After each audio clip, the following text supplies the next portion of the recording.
ẹ kú dúró ẹni tó jókòó akínyìn ẹ kú ìkàlẹ̀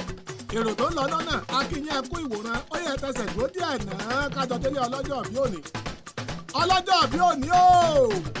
Reverend Sister Teresa ọmọ Kẹ́hìndé Àlùkò tó lọ lọ́jọ́ bí òní òjàre èjìrí ará àsokùn ẹbùgbẹ́lájẹ́ orí igi ọ̀kan ìbábẹ́ẹ̀jì ló wọlé tọ̀ mí èjì wọlé tọ̀ mí tán ó sọ alákìísà tó nígbà sọ fún mi kí n bọ́ ọ̀rẹ́ lẹ́sìn ní kí n padà lẹ́yìn rẹ̀ Akẹ́hìndé gbẹ̀gbọ́n Teresa Àlùkò ó sọjọ́ bí ọdún yìí o àṣeyí sàmọ́dún o lágbára Ọlọ́run ọba òní mọ̀kòrò ọlọ́jọ́ bí òní iwájú tó lọ pẹ́ bìtì rẹ́ sí o ìbùkún ni fún ọ nílùú ìbùkún ni fún ọ ní oko ìbùkún ni fún ọ tó o bá ń jáde ìbùkún ni fún ọ tó o bá ń wọlé ọlọ́jọ́ bí òní dáa tán ó fi dúdú wu ni dúdú parí ọlá ẹ̀rín gbémi níyì ọlọ́jọ́ bí òní o Reverend Sister Teresa ọmọ Kẹ́hìndé Àlùkò lágbára Ọlọ́run ọba òní mọ̀ bànújẹ́ o àṣèyí sàmọ́dún o àṣàmọ́dún sẹ̀mí ó yá